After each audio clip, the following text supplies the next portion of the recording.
Good afternoon. Today, January 15th, is Dr. Martin Luther King birthday. Today I'm reporting Zachariah Jackson, BASA News, reporting from Martin Luther King Boulevard. Martin Luther King borders Springfield Avenue and West Market Street in Newark, New Jersey. I'm here, and if you look on BASA News, you'll see many years of covering Chairman Ham and the People Organization for Progress.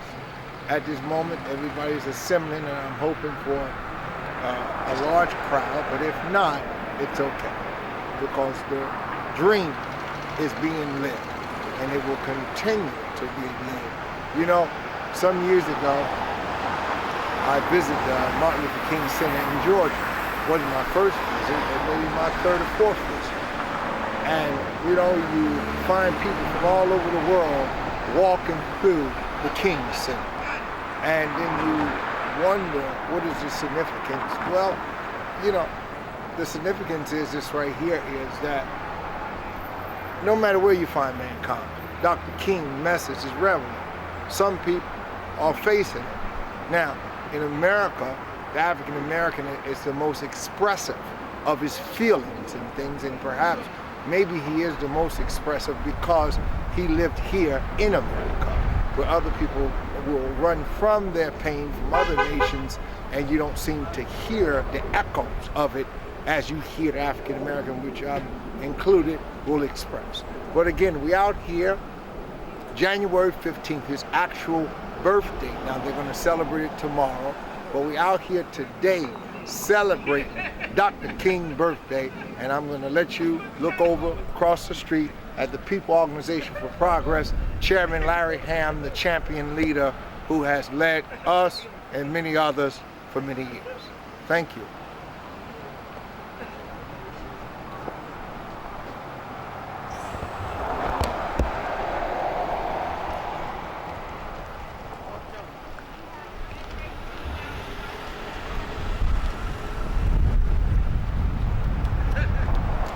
As I'm going there, I want to actually bring the Dr. Martin Luther King statue in.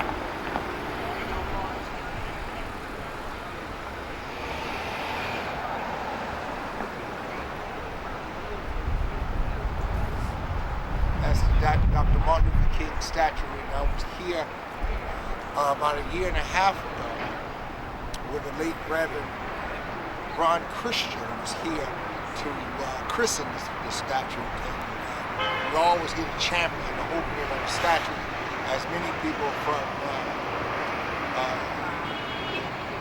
the city, the mayor came up, Mayor Barack Obama, Mayor Ras Barack, I was a partner, I'm sure Ras would get upset if I called Barack Obama by mistake, but pretty soon maybe he would be running for president.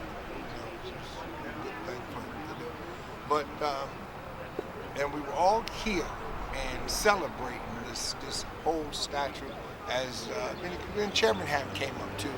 And you know, years ago the marching point was down the hill at the Lincoln statue. But since Dr. King's statue was here, that we were doing, we decided to do it. So that we painted on the statue right here.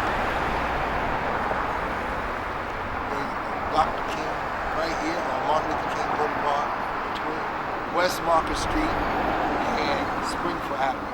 Dr. King. Back up and pan the crowd.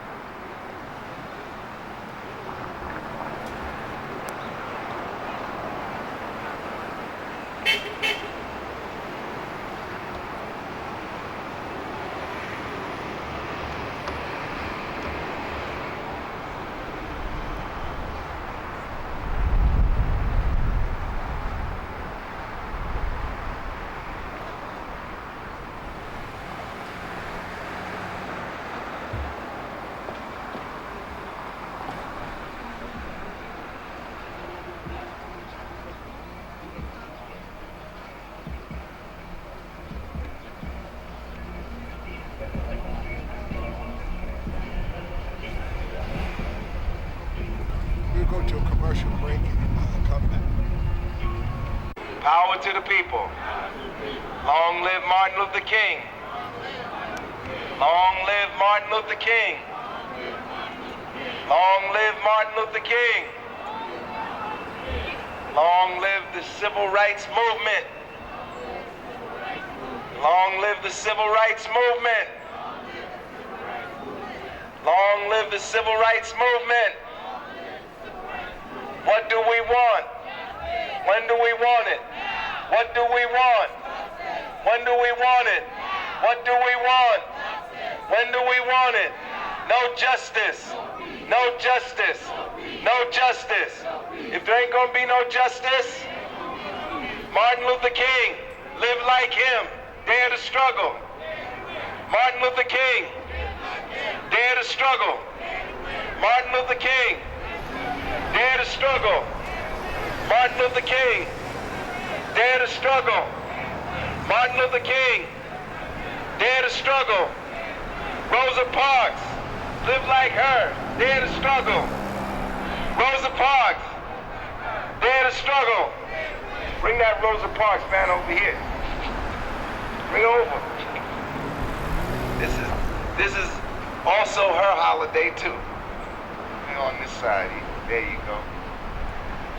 Brothers and sisters, thank you all for coming out today, January 15th, the anniversary of the birthday of Dr. Martin Luther King. Had he been alive today, he would have been 88 years old.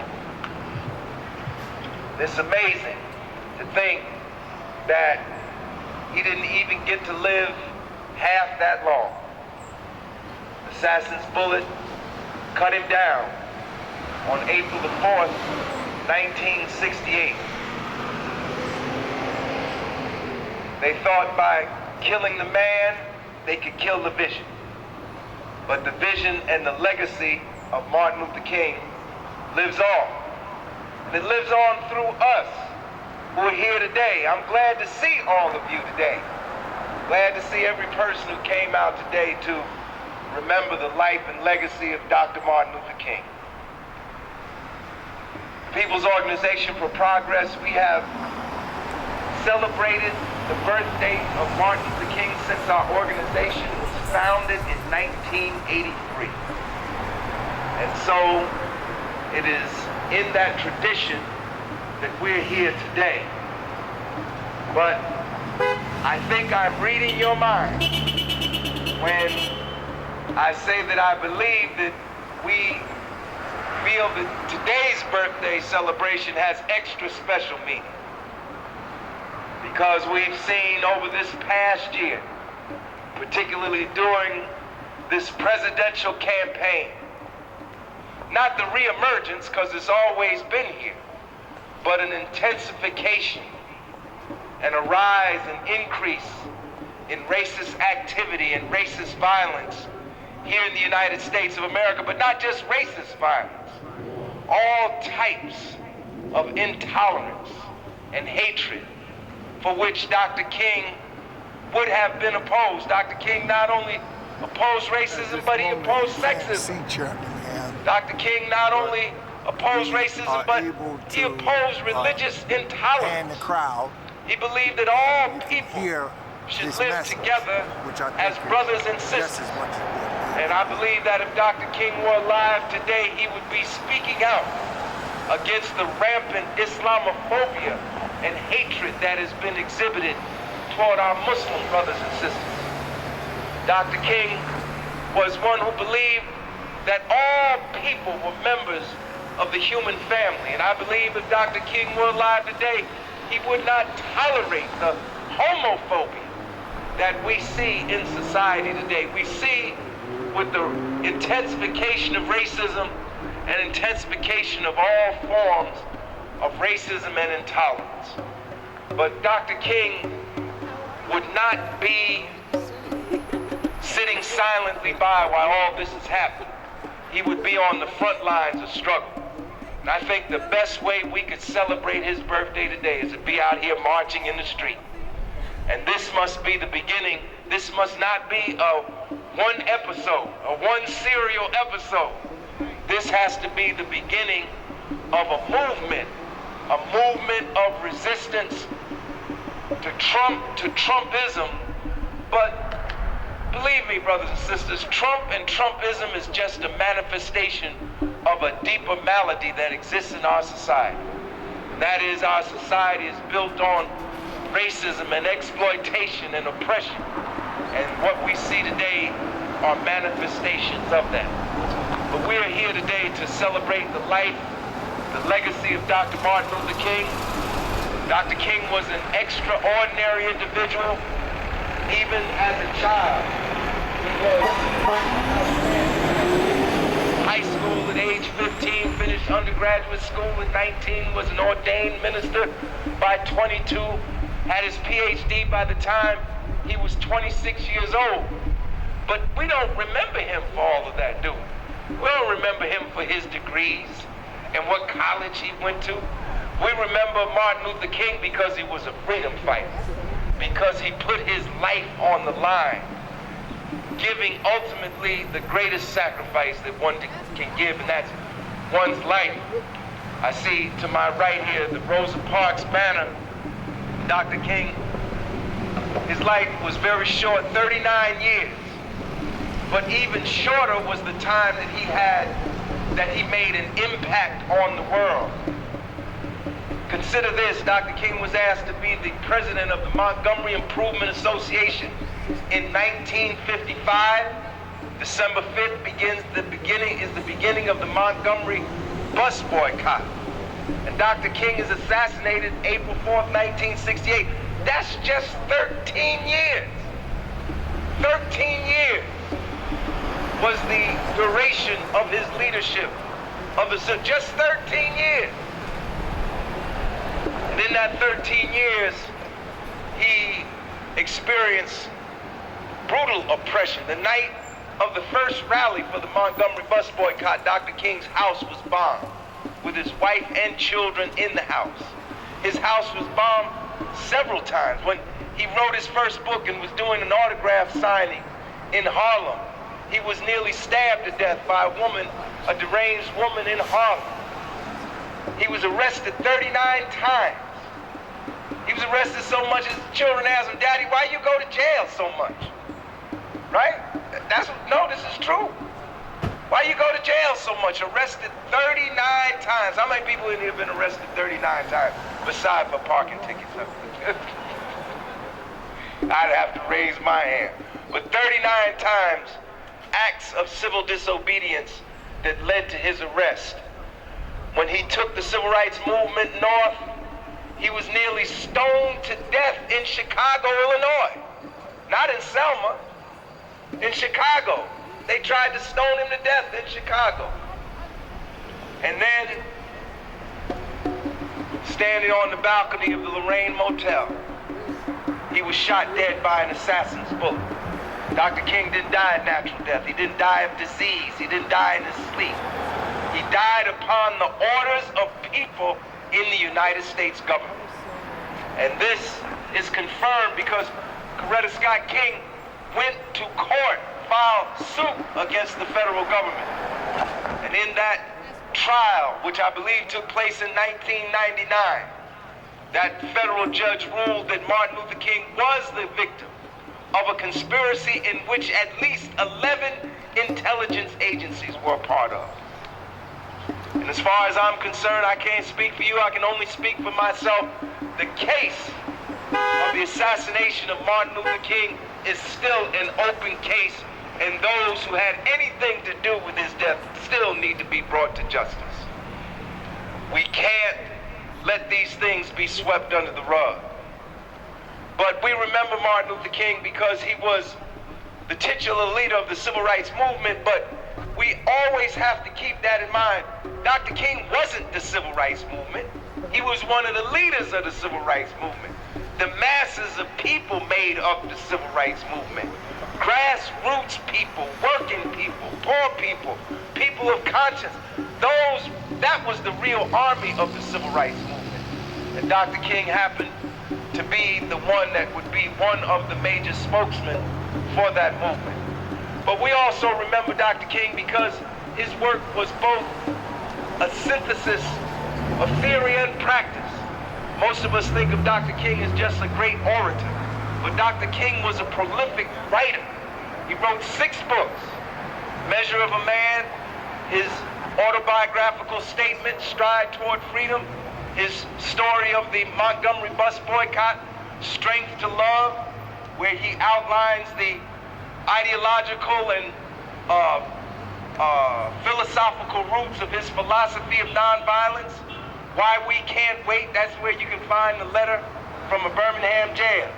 But more importantly, that book, which he wrote after he received the Nobel Peace Prize, outlined what Dr. King called what? His Bill of Rights for the socially disadvantaged.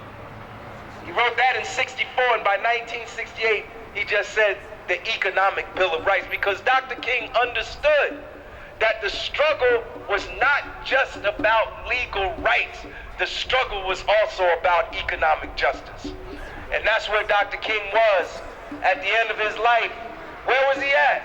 He was in Memphis, Tennessee, helping the sanitation workers try to form a local of AFSCME, because the sanitation workers were abused and exploited more than any other group.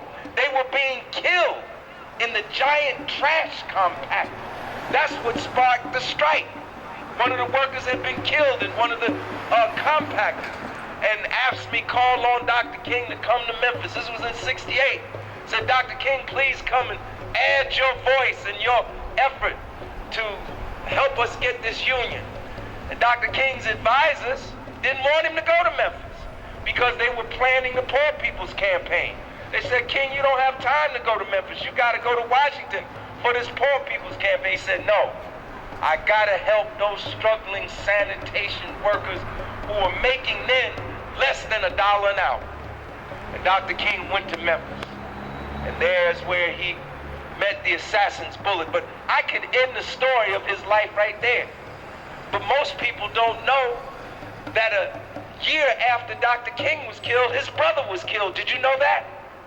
Dr. King's brother was killed. And then several years after that, what happens? A crazy person goes into the church where Dr. King's mother is playing the organ on a Sunday morning and kills his mother. I mean, how much more of a sacrifice can we expect someone to give? That they would not only lose their life, but lives of their family members would be taken. But brothers and sisters, we celebrate not just the life of Dr. King, but the legacy and the achievements of the civil rights movement. And the great achievement of the civil rights movement was the abolition of American legal apartheid. Because I don't call it apartheid in South Africa. The South Africans learned it from the Americans. There was no apartheid system in South Africa before the 20th century. They literally lifted the laws, the segregationist laws, from the books of the United States and transferred them to South Africa. The system of Bantustan in South Africa is actually based on the system of Native American reservations here in the United States. Did you know that? Yes. So they gave it the name that obscures more than it reveals, call it Jim Crow, like it's something nice. You know, jump Jim Crow like it's a dance. It was a system of racial control and racial terror that black people lived under in this country. And I know because I'm old enough to remember it. And many in this crowd are old enough to remember it.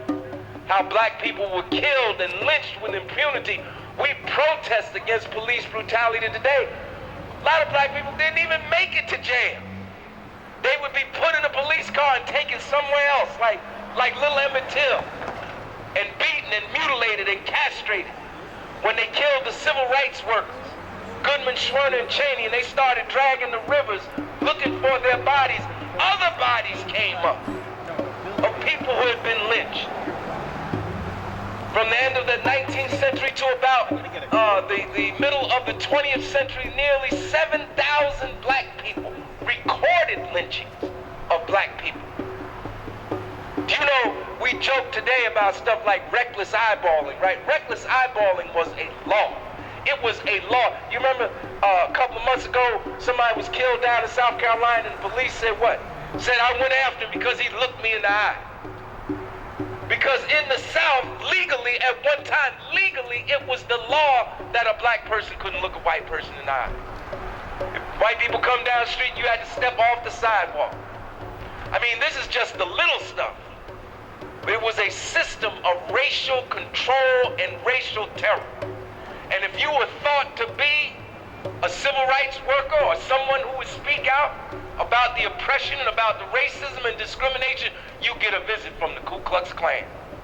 And we got somebody that's going to speak today who had a cross burned on her lawn in Enfield, North Carolina. But this segregation that Dr. King was protesting against, brothers and sisters, wasn't just in the South. People think that this was a Southern phenomenon, like they think slavery was over in the South. Slavery was an American institution. There was slavery here in New Jersey. New Jersey was the last northern state to abolish slavery. New Jersey wasn't even in the 27-state majority to ratify the 13th Amendment. There was a lot of sympathy in Jersey for the South. Lincoln didn't win Jersey in 1860, he didn't win it in 1864.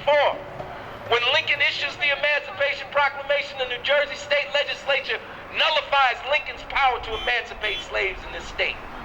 That church down there, the Old First Presbyterian Church, was a station on the Underground Railroad. You can go into the tunnels under that church. The church right off of Branford Place on Broad Street was an Underground Railroad station. And they told those runaways, they said, don't stop here in Jersey. Keep going. You might be like 12 years a slave. They might send you back. But segregation was here. Right here in Newark, in my lifetime. There were segregated movie theaters. The Paramount, the RKO Proctors, the Loews, the Branford, the Adams. Black people couldn't sit in the mezzanine, in the main part. Downstairs, we had to sit in the balcony. You see that big brown building over there, that used to be the Bamberger's building. Black people could not try on clothes in that building. It's not even like the building is gone, right? I gotta tell you about something that don't exist. That's the building. That used to be Bamberger's department store in Newark. Black people could not try on clothes in Bamberger. And most of these corporations that were down here at that time, like the National Newark and Essex Bank, the Howard Savings, who remember Howard Savings? The Howard Savings Bank, black people couldn't even get no jobs there. They couldn't even get jobs. You could be a cleaning person or a janitor, that's it. There were no black tellers. The first civil rights demonstration in the contemporary period that happens in Newark is where? At the White Castle. The same White Castle that's over there on Hawthorne and Avenue and Elizabeth. Black people could buy a hamburger there, but you couldn't work there. So they had a chapter in Newark of the Congress of Racial Equality called CORE. In 1957, they had a demonstration at the White Castle.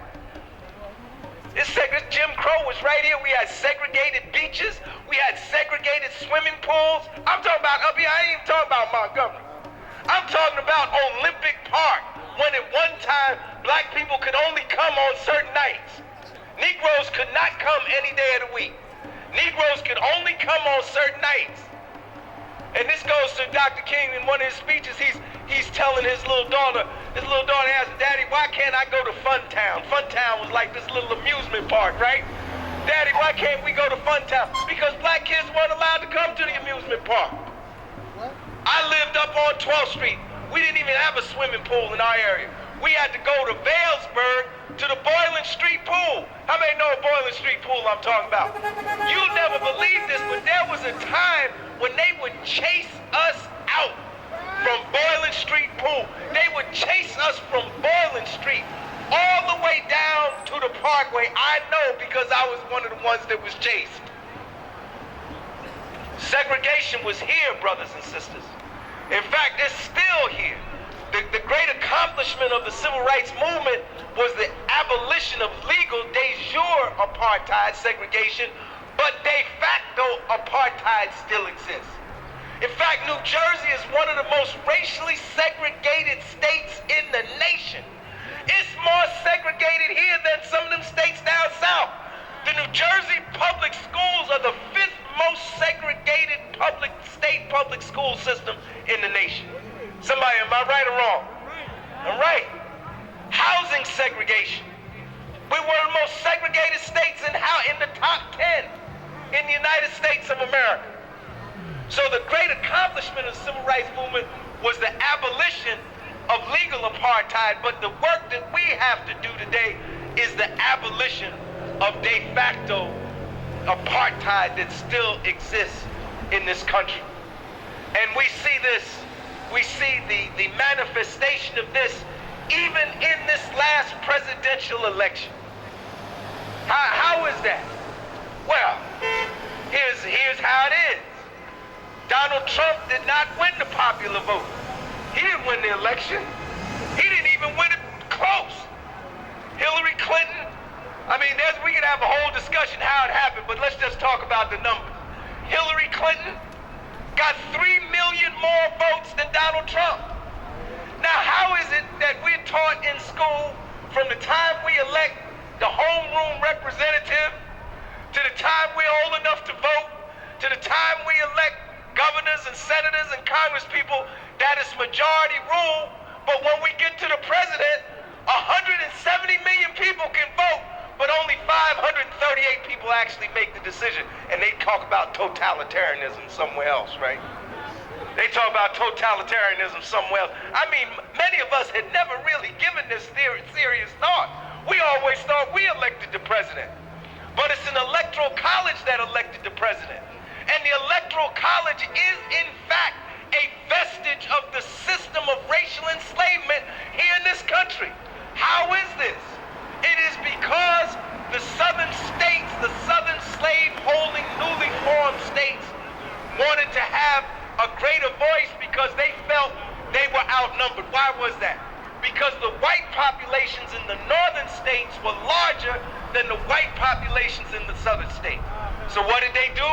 They passed that amendment, the 3/5. Now, a lot of people say colloquially, oh, that means that we 3/5 of the people. No, that's not what it means. What it means is that the slave-holding states were allowed to count 3/5 of their enslaved people toward the total population so that state could increase its representation in the Congress. And this electoral college was another way, because the number of the electoral college equals the combined number of the people in the House of Representatives and in the U.S. Senate. And so this outcome in November 8th of 2016 is in fact a historical outcome. And brothers and sisters, we will come back to this place again. As long as the Electoral College exists, we need to abolish the Electoral College and have direct election of the President of the United States, just like we elect every other officer here in the United States. So we stand here today to recognize the great achievement, the Civil Rights Act, which abolished this legal apartheid. I can remember when we used to go on bus rides. I'm speaking from experience now. We couldn't go, there were certain Howard Johnsons where we couldn't go and use the bathroom that everybody else used in the Howard Johnson. We had to go round the back and use a bathroom if they had one. If they had one. When I was a little boy, they used to send me south every summer because I was bad. So they sent me down to the farm to run it off. We got on the train in Newark Penn Station. That train still runs. It's called the Silver Meteor. When the Silver Meteor got to Washington, D.C., the conductor would come to us and tell us that we had to move toward rear cars of the train. Why was that? Because when you cross Washington, D.C., you cross the Mason-Dixon line. And when you cross the Mason-Dixon line, the segregated laws governing interstate travel came into effect. This was in my lifetime. This was something that I experienced. I'm speaking from experience. and many other people here can speak from experience. So Dr. King was the Civil Rights Movement was able to get the Civil Rights Act passed to do away with all these segregated accommodations that we had in the United States. And then Dr. King told LBJ, said, well, now we need a Voting Rights Act so that black people could vote. They would kill black people for voting. Imagine that. They would kill you if they knew you were going to the polls to vote. It wasn't that we taught, they did teach us in little elementary school. They taught us about the poll tax and the grandfather clause and those things. But they didn't tell us about the racial terror. They didn't tell us about people who were killed for going to vote. This is in my lifetime. We're not talking about ancient history. I was in the 6th grade when the Voting Rights Act was passed in 1965. And the Voting Rights Act empowered people not only in the South but in the North. We had apartheid here in Newark. We had a predominantly black city and we had an all-white municipal government. We had one black representative. We have a street up here in Newark called Irvin Turner Boulevard. Irvin Turner was the first black councilman elected in Newark and wasn't elected until 1960. But you know what? Even Irvin Turner, as early as 1963, called for the formation of a police review board in Newark. Because the police were part and parcel of the mechanism of the system of racial terror that exists in this country. Like when you see those demonstrations of the Civil Rights Movement, most of the time you don't see the Klan. Who do you see? You see the local police and the state troopers whipping on. That's who beat up Congressman John Lewis. Bust his head wide open, was a state trooper. And then after the march on Selma, they ran down Jimmy Lee Jackson and they shot him to death in the community because he participated in that civil rights movement. So these were some of the accomplishments, but not only the Voting Rights Act and the Civil Rights Act, the Higher Education Act. Most of us have degrees today because of the Higher Education Act.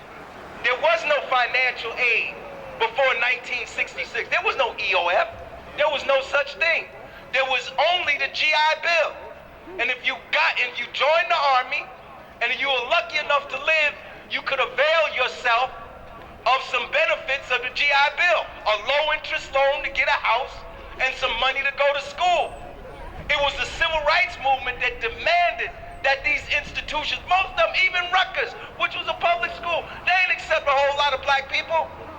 Princeton University, Paul Robeson was born in Princeton. They wouldn't accept Paul Robeson in Princeton University, which I went to.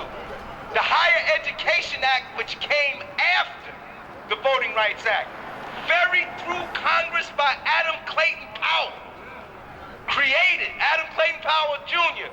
created the financial aid program that doesn't just help black students, it helps all students that have economic need.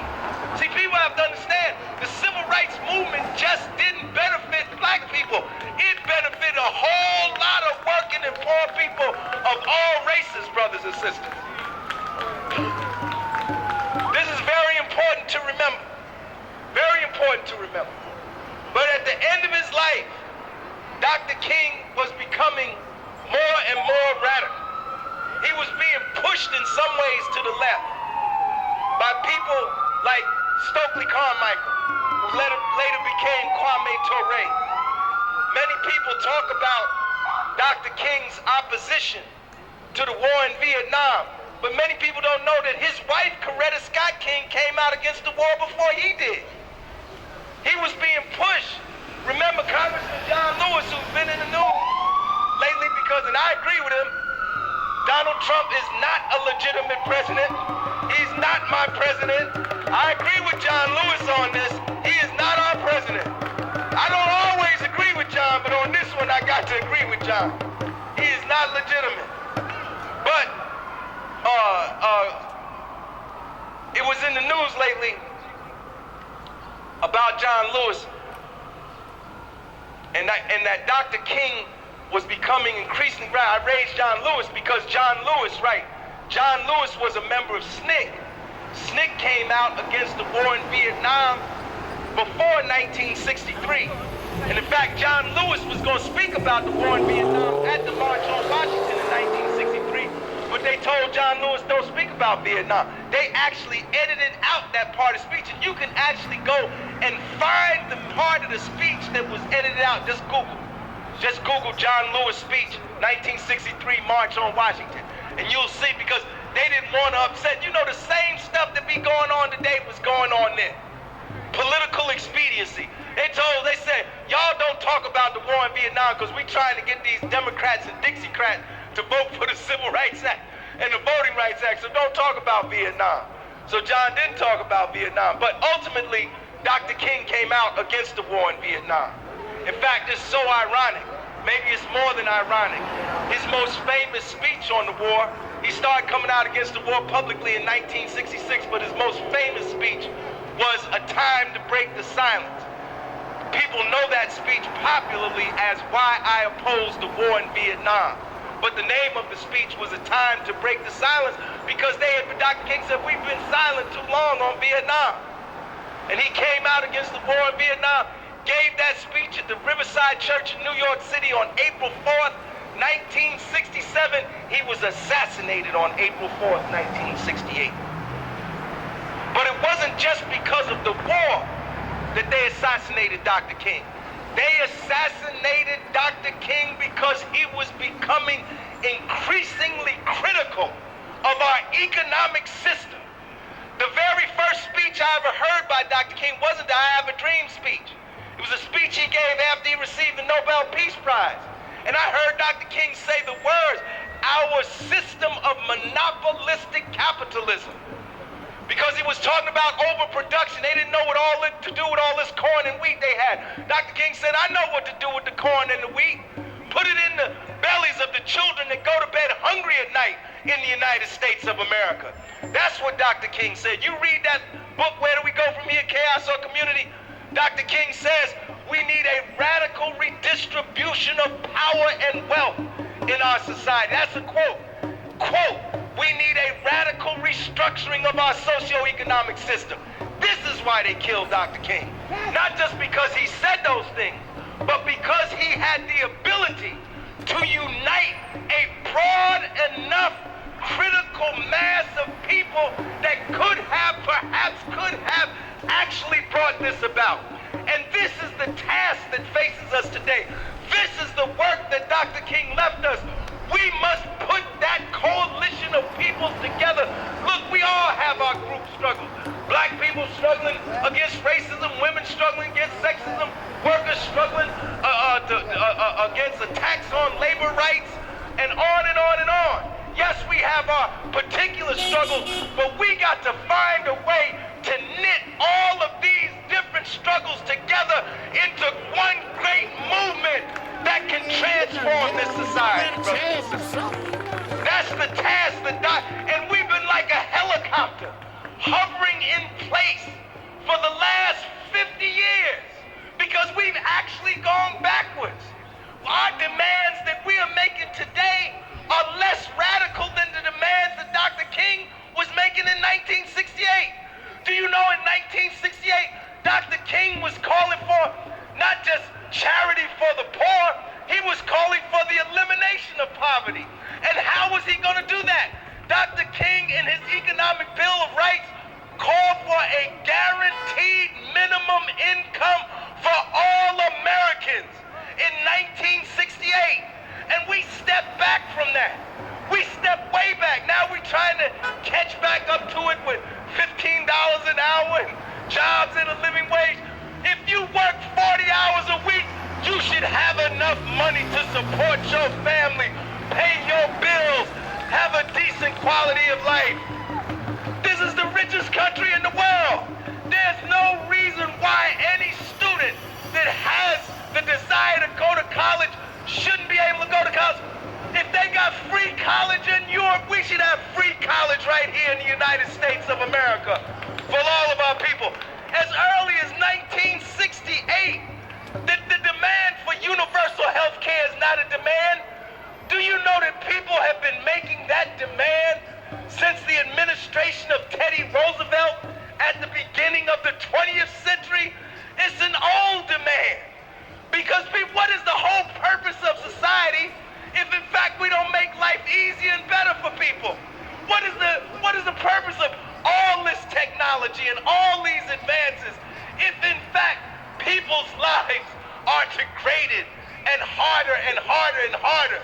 The point of society is to organize production and organize life in such a way so that every human being can live to their fullest potential and have a high quality of life. There's no reason why we should have hungry children in the richest country in the world. There's no reason why we should go down there to Penn Station and find people sleeping under the overpass at Penn Station. No reason what the only reason that these things exist is because the current balance of power is in favor of those who own and control this society. This is why we have to work. We have to organize. We have to unite. We have to mobilize to change the balance of power. The people that run and own this society are 1%. The rest of us are 99%. There's no reason why the 99% can't take it over from the 1%.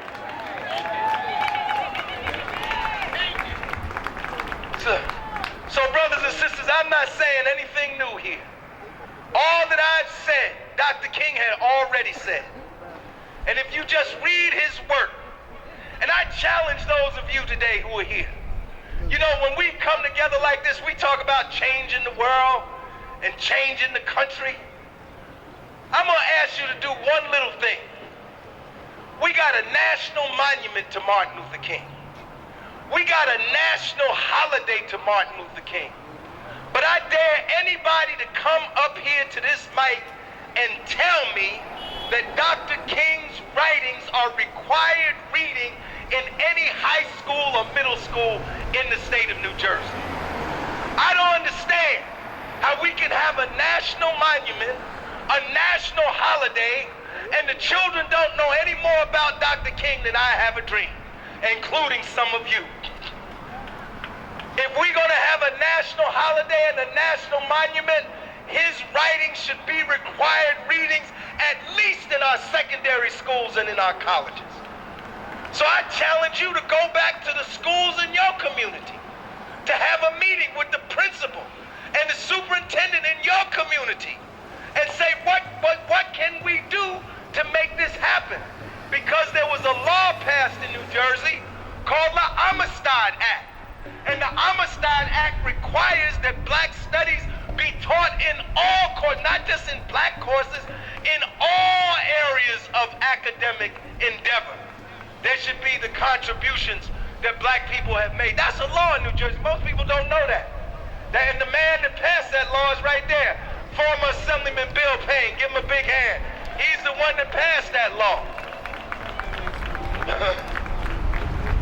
So, today, brothers and sisters, we're going to march. We're going to march in the tradition of Dr. Martin Luther King, but not only of Dr. King, in the tradition of all those who gave their lives. Many people don't know that hundreds of people died in the civil rights movement. Wasn't just Dr. King. There were hundreds that died. And there were great leaders, and the leaders weren't only men.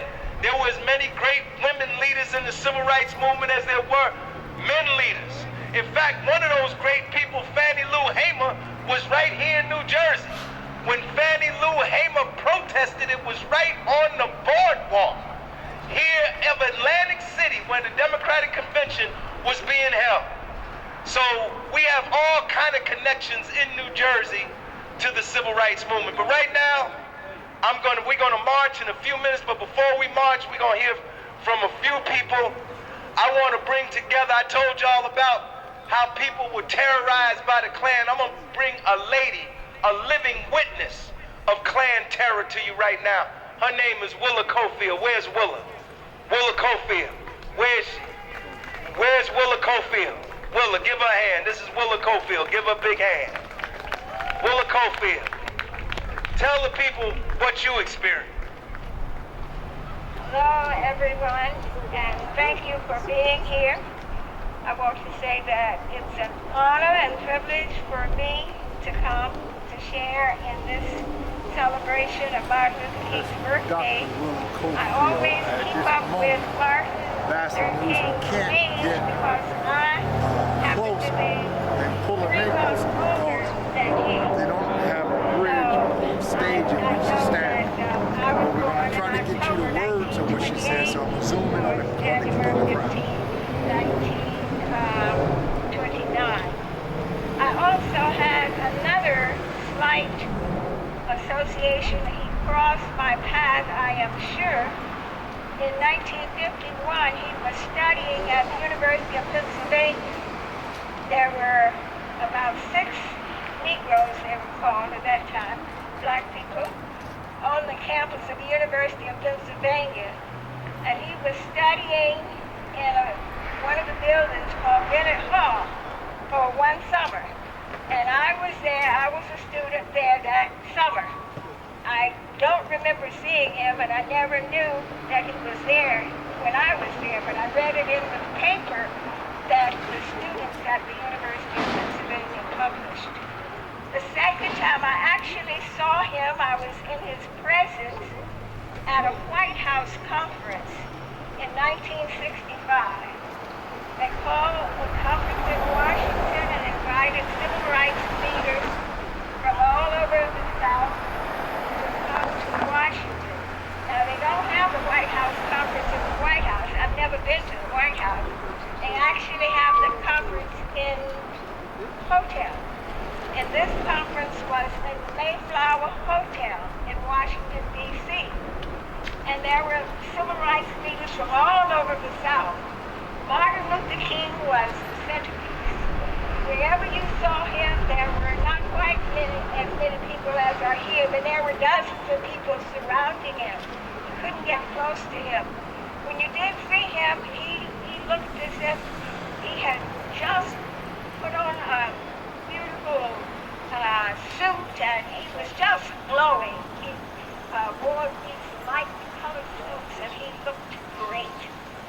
One morning, I think it was the second morning of the conference, I was standing in the lobby of the Mayflower Hotel, and he walked in, and there were only a couple of people with him, and I had every opportunity to go over and speak to him, which I did not take the opportunity to do. I think I had been talking to too many SNCC people who called him D-Lord, and I just sort of watched him, but I've always regretted that. And I wanted to tell you briefly about a part of his work that is rarely discussed, and I did participate in that part of the Southern Christian Leadership Conference program. Martin Luther King had what was called citizenship schools. They organized citizenship schools all over the South. The schools were led by a woman named Septima Clark. Septima Clark had organized black teachers in Charleston, South Carolina in the 1920s. She worked there for 40 years, and she belonged to the NAACP, and they fired her. She wouldn't give up her membership.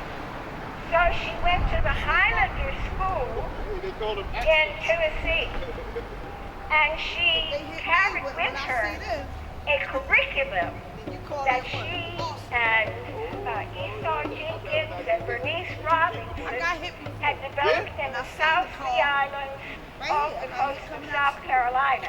This was a literacy program, a way of teaching people about citizenship, and how to vote, and how to be a good citizen.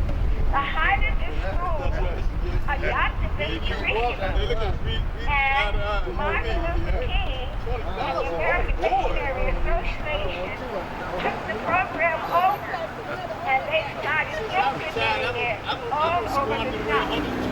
Dorothy Cotton said she was the leader of 1962 to 1967.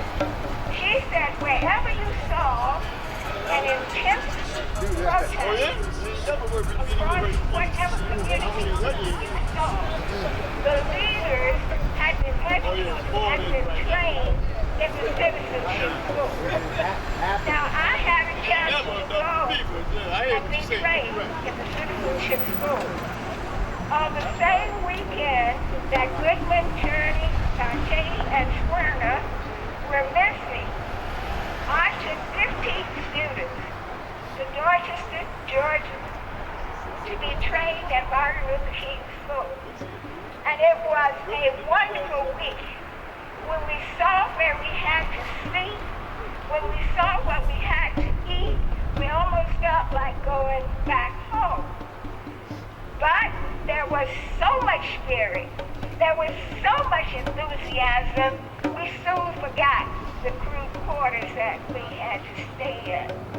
Everywhere, there were people there from Mississippi, Georgia, Alabama, people who had walked the Klan up and down the streets of churches and their homes, and they were there to tell their story.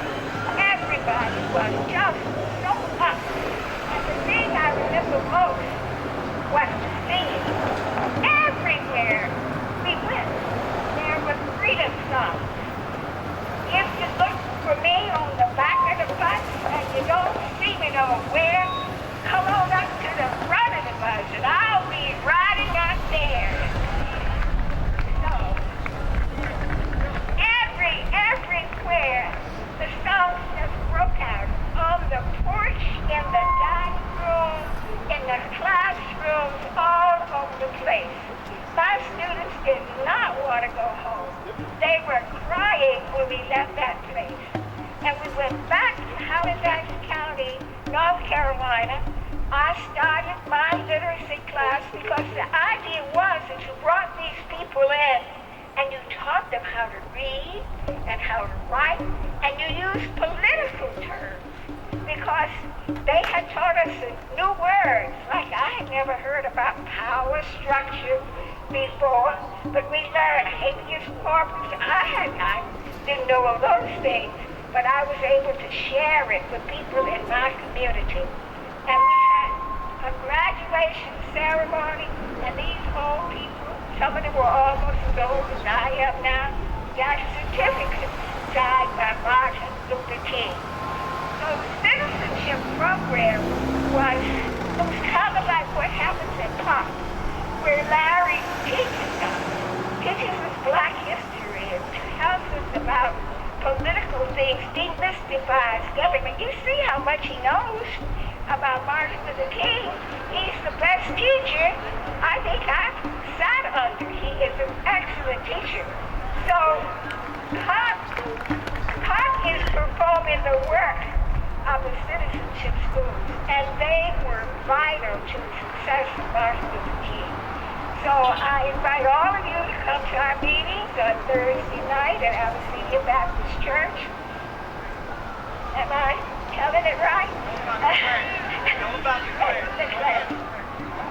The Klan. Well, I was a teacher in a little town in North Carolina. I'd been there for 12 years. And my husband decided to run for the town council. No, as far as we knew, no Black person had ever, no Black person had ever held a political office in that town. Now, that's what we were told. About 20 years later, we found out that a Black congressman had actually lived in our town. But by the time I grew up, everybody had forgotten that. But at any rate, people were very upset. You know, they put a big article in the newspaper and everybody was whispering and talking about it. And so, one night, a neighbor called and said, "Look out there in your backyard." And we all ran to the window, and the whole Black backyard was lit up. And there was this cross that had been burned on